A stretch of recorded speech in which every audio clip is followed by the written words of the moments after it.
Egunon. Otegi Borgia, sí, aquí vamos a hablar de Otegi Borgia, sí, el descendiente de César que está enterrado en Viana, Principado de Viana, heredero del Reino de Navarra. Bueno, pues se le ha ocurrido la brillante idea de participar en una manifestación el 12 de noviembre para reivindicar la paz, el fin de la guerra y la soberanía y la economía y la mejor riqueza, redistribución y la paz en el mundo. Sí, esto parece el desfile de Miss Universo y Otegi no parece que vaya a ganarlo, lo cual ciertamente le pondrá muy triste porque ya ganó el título del Madiba, del Goibar, el Mandela Blanco, ¿no? Lo cual es curioso porque si uno está a favor de la paz y del fin de la guerra, pues hombre, igual habría sido buena idea que terminara esa guerra con la privatización de un montón de elementos del pueblo vasco cuando él entró en la cárcel. Y no me refiero cuando le pillaron por reconstruir Batasuna, no, sino cuando le metieron en la cárcel en el año 90, vinculado a ciertos secuestros de un empresario vitoriano, a la vez ligado a la automoción, lo cual molesta bastante, porque le suelen acusar de tema de Rupérez, cosa que es más vidriosa, pero esta sí es correcta.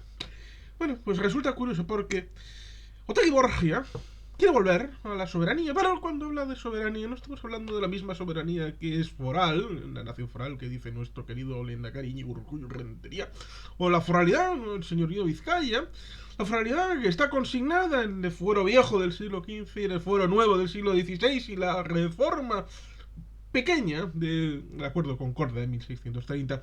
No, tampoco está hablando de la foralidad que incardina el concierto económico surgido del 28 de febrero de 1878. No, tampoco del Navarro, del Acuerdo Navarro de Tejada Baldosera. Tejada Baldosera de 1877. Que dio raíz al concierto vasco. No está hablando de esa foralidad ni del concierto. No, está hablando de una soberanía, de lo que hablan los soberanistas, como Orbán, como Le Pen, como Salvini, como la manifestación que hubo este año en República Checa, no sé si fueron 50.000, 80.000 personas, en el que confluyeron la derecha plus plus y la izquierda plus plus. Lo que venimos diciendo, perdóneme, señor Karim Jalal Peche, egregio comentarista de la realidad europea, la extrema derecha y la extrema izquierda metidos en la misma faena, en la misma constitución de la manifestación, a la derecha, izquierda y derecha, con la idea de volver a antes del acuerdo paz de Westfalia de 1648 para decir en neofeudalismo, un soberanismo neofeudal, destructor de las Naciones Unidas, destructor de la Unión Europea, destructor de toda organización internacional intergubernamental y de construcción en colectivo, para poner unas fronteras físicas, es decir, como mínimo, vamos antes del 93, cuando se suprimieron en Europa mediante lo que luego sería el acuerdo de Schengen en la abolición de las aduanas. Volveríamos atrás y tendríamos la erección de todas las fronteras, ¿sí? Dentro del delimitado territorio de las fronteras, que cada gobierno haga lo que le dé la gana. Es ese tipo de soberanía a la que estas manifestaciones apelan. Lo cual ciertamente es curioso y pintoresco porque es totalmente antivasco. Desde la Hermandad de las Marismas y hace bastante tiempo de todo eso, porque fue en el siglo XV cuando, en 1490, por orden de los Reyes Católicos, se disolvió, pero era una especie de, como en el norte tenían la Liga Hanseánica, ciudades libres que comerciaban libremente con Inglaterra, con Bretaña, ¿no? Con Francia, ¿no? Hasta el punto de que en un momento dado que había guerras, estas triforias entre Inglaterra, Francia y Castilla, Inglaterra, oye, que estas ciudades vuestras están comerciando un poco ilegalmente y están haciéndome un poco... Ah, el rey castellano dijo, no, son independientes, no las conozco, no sé quién son, así que arréglate tú con ellas. Ah, sí que las hermandades de las marismas eran independientes. Incluimos en la hermandad de las marismas a Vitoria, Bermeo, Santander. Con lo cual se puede ver también Onda Rivia. Podemos ver un espacio de lo que luego acabará confluyéndose en el señor Vizcaya, que formalmente será desarticulado en 1876. Con lo cual, estamos hablando de dos soberanías distintas, lo mismo que cuando hablamos de nacionalismo estamos hablando de nacionalismos distintos, porque evidentemente no es el mismo el nacionalismo de Marine Le Pen que el nacionalismo de Ñurcullo Rentería. Y esto lo debería entender todo el mundo, porque Francia está constituida desde la Revolución Francesa como una entidad jacobina centralista unitaria. Y esa unicidad destruye la unidad previa en la diversidad de la Francia plural, en donde solamente uno de cada 3 franceses, antes de 1789, hablaba francés. Hablaban otros idiomas, hablaban el bretón, el euskera, el languedociano, el occitano. Bueno, pues, ciertamente, esa destrucción de la riqueza cultural a través de la política, del dogmatismo, es parte de lo que es el nacionalismo, que ahora es Marine Le Pen, hasta hace no tanto el señor Farage, o en Polonia algunos, en el ámbito de Suecia, ahora están apoyando, como Andalucía, antes de que Juanma Moreno tuviera la mayoría absoluta, están apoyando desde fuera al nuevo gobierno. Y ahora con el tema de Salvini, Giorgia Meloni, en el ámbito de Italia, la cosa está revueltita. Sobre todo en Italia, porque digamos que el italiano se compone de 11 dialectos que están diametralmente opuestos el uno del otro, lo cual ciertamente podremos hablar de una fracción del idioma a cada cual de los dialectos. Pero a veces la unión a finales del siglo XIX para con Italia, con ese nacionalismo gran italiano, que solamente se puede traslucir a través del ámbito del cine cuando retrotraen la historia de Italia al último momento donde fueron una cosa única, que es el Imperio Romano. Tenemos esa circunstancia donde evidentemente hay distintas maneras de entender el concepto de nacionalismo y también el concepto de soberanía. Por eso no resultaría tan difícil encontrar a Santiago Abascal y Arnaldo Otegi en esa manifestación el 12 de noviembre, como ha sucedido en Europa, como ha sucedido en República Checa, en Praga, como ha sucedido en Polonia, como ha sucedido con Orbán en el caso de Hungría. Recordemos, la memoria a veces es frágil, porque recordamos cuando Europa se puso en contra del gobierno griego de Syriza. Recordemos que no tuvo mayoría suficiente para gobernar, y Syriza hizo una coalición de gobierno con Vox. Sí, con el equivalente de Vox en Grecia. Con lo cual, las cosas deben de ir en su justa medida y tener la memoria suficiente para recordar las cosas tal y como fueron. Por eso, señor Borgia Otegi, heredero de aquel César que está enterrado en Navarra, en el Principado de Viana, bueno, pues nos debería decir eso de que el legado, para algunos, es tratar de contemporizar con el agresor y mezclándolo con el agredido, cosa que les gusta a ellos hablar cuando tratan de su propia memoria histórica, metiéndose a ellos, los victimarios, con sus víctimas, a través del GAL, a través del franquismo, lo cual evidentemente es meter churras con merinas, con tal de que cuando todo el mundo tiene culpa, nadie tiene culpa. Nadie es culpable cuando todo el mundo es culpable. Las cosas hay que ponerlas claro, en claro y en transparencia. Y esa transparencia indica que cuando atacan a alguien, como es el caso de Ucrania, los demás deben pagar el precio por su libertad, porque los demás querríamos que los demás hubieran pagado el precio cuando nuestra libertad estuviera en peligro, como la estuvo en 1936. Y el mal llamado Comité de No Intervención hizo el de las suyas para el País Vasco y para también España, cuando Francia y el Reino Unido miraron para otro lado, mientras los otros dos compis del tratado aquel de no intervención, Alemania e Italia, estaban dando armas, aviones, a los fascistas. Esto, evidentemente, debería de reflexionarse, lo mismo que esa manifestación de principios del 41 en Washington DC, de no armemos a los británicos. ¿De qué sirve armar a los británicos si no tienen nada que hacer? Están solos contra Hitler. Si Hitler no nos ha atacado a nosotros, a los Estados Unidos. todavía. Si todavía podemos llegar a una paz con Hitler, Estados Unidos. Ahí está la novela contrafactual de Philip Roth. La amenaza, la conjura contra América, no la amenaza, la conjura contra América, que tiene su traslación a serie de televisión. Pero el libro siempre es mejor. En este caso, lamentablemente, se murió Philip Roth sin llevarse un premio Nobel, que él lo merecía, del todo.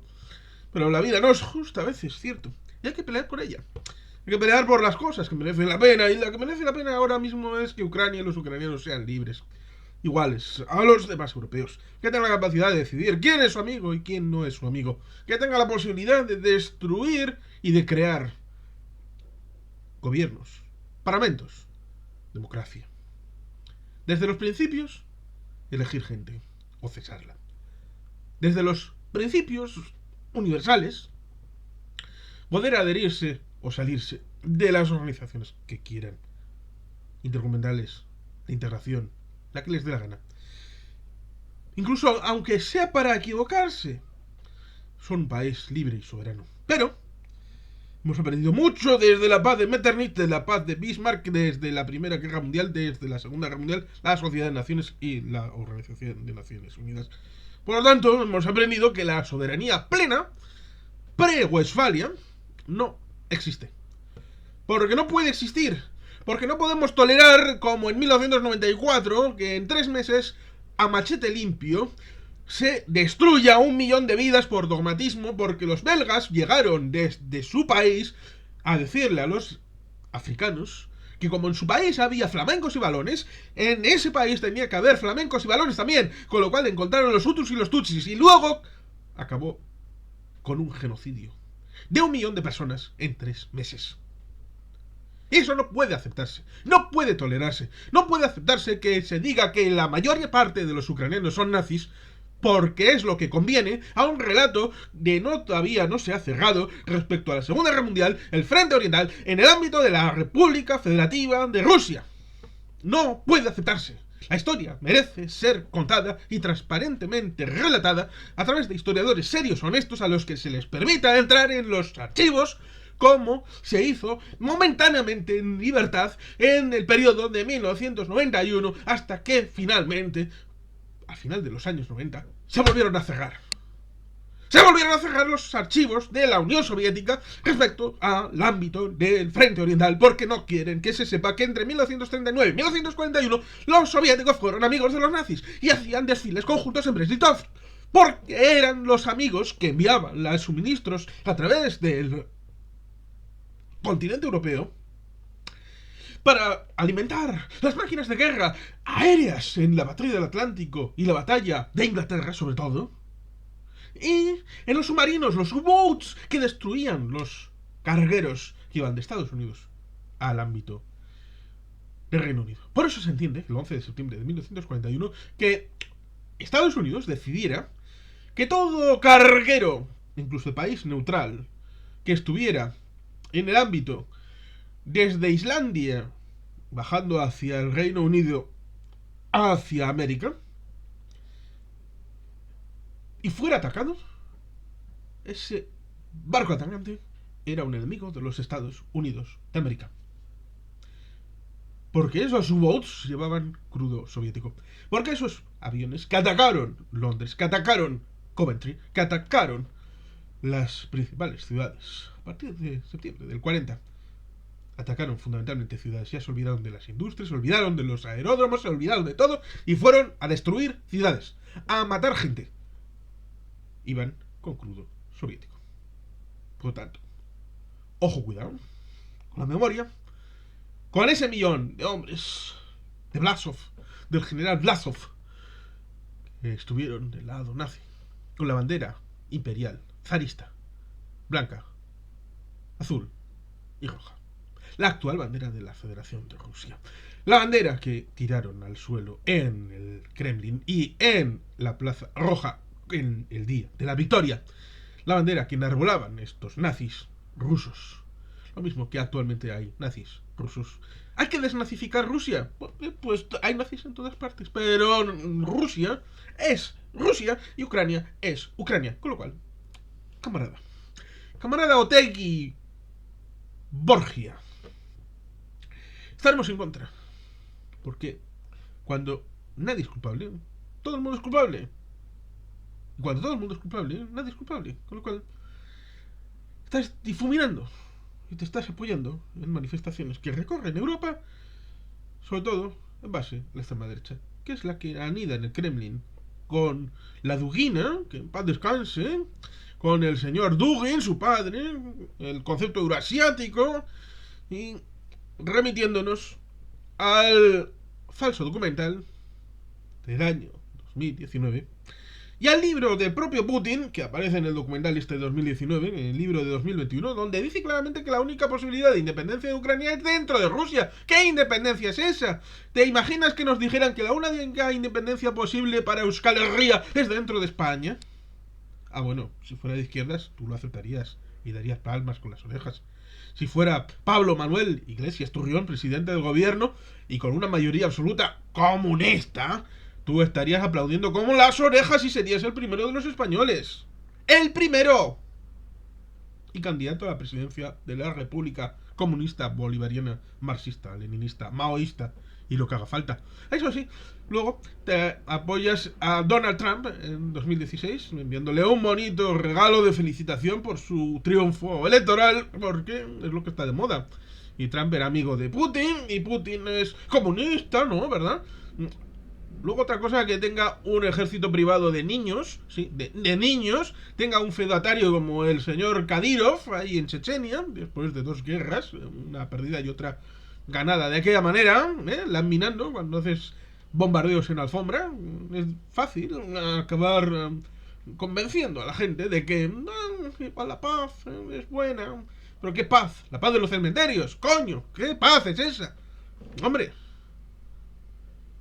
Con lo cual, ahí tenemos temario, ¿eh? Tenemos temario, en donde el extrema derechista, conservador, zarista, ligado a la religión ortodoxa, que ha convertido en la religión del país, confesional, el Estado ruso, confesional, maravilloso. Bueno, pues es parecido a cuando pusisteis a Izaguirre para alcalde de Donostia, cuando eres un separatista del municipio no nato de Igueldo. Por la misma vertiente, tú puedes ser Otegi Borgia, puedes ser presidente de la República Socialista, Marxista, Bolivariana de España. Pero la putada es que los españoles no son comunistas, coño. ¿Qué pasa con los españoles? Con lo cual, por eso, el marxismo-leninismo se encarnó en ETA para tratar de establecer luego un brazo político, y luego la disolución de ETA pues sigue estando ahí para construir el marxismo-leninismo en el único entorno en donde podría prosperar, según las teorías de algunos, que serían en Euskal Herria. Y por eso algunos votos en 2015-2016 de Euskal Herria Bildu fueron a Podemos y luego han vuelto a Bildu. Españolizarse para desbasquizarse. Y luego el proceso contrario. Ay, qué gente más maja, ¿verdad? Arnaldo Borgia. Pues bueno, vete, chiquillo, vete a manifestarse el 12 de noviembre. Igual te aparece alguno de Vox ahí en la manifestación, porque estará de acuerdo con el lema y con el tipo de manifestación para tratar de justificar lo injustificable y para tratar de hacerla envolvente, en donde nos digan: ¡ay, europeos! Estáis sufriendo por el gas, estáis sufriendo por la escasez de alimentos, estáis sufriendo porque tenéis un nivel de vida más bajito, estáis sacrificando vuestra economía. ¿Por culpa de quién? De esos nazis ucranianos, del payaso de Zelensky. Ay, ¿por qué no rendís? ¿Por qué no dejáis que haga lo que quiera el ucraniano loco ese? No, vosotros a lo vuestro, a las tajadas, a la economía, ¿eh? Oh, espera. ¿Cómo era? ¿El partido del negocio vasco? ¿Porque estaba con el capital? ¿Porque estaba con el negocio? ¿Porque estaba con la economía? Coño, a ver si al final vais a hacer una manifestación en favor del PNV el 12 de noviembre. No lo había visto de esa manera.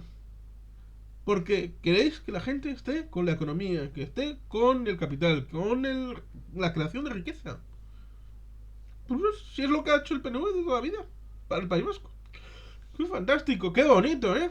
Bueno, si es que, al final, Oteni, casi mejor que hagas como cuando ese día que hicieron aquella cosa que tú sabes al pobre Miguel Ángel Blanco, que tú estabas en la playa en Zarauz, gozando de la vida, ¿eh? Y los demás estábamos sufriendo en vilo por tratar de salvar a ese joven que merecía vivir. Pues quizá el 12 de noviembre vete a Zarauz, quédate en la playa. Con este tiempo, Euskadi tropical, seguro que estás de puta madre. Y llévate a los tuyos. Jugad al dominó, al pachís. Pero seguramente será mejor. Total, seguro que el 12 de noviembre en esa manifestación os encontréis con Abascal. ¿Quieres darle 2 besos? ¿En serio? ¿Quieres darle 2 besos a Abascal? ¿Eh? Tú mismo, ¿eh? Yo solo te digo. Así que nada más, ¿eh? Solo 2 palabras. Slava Heroyam, Slava. Y sin más, Skirrikasco, Agurirobat, Betty Helpian.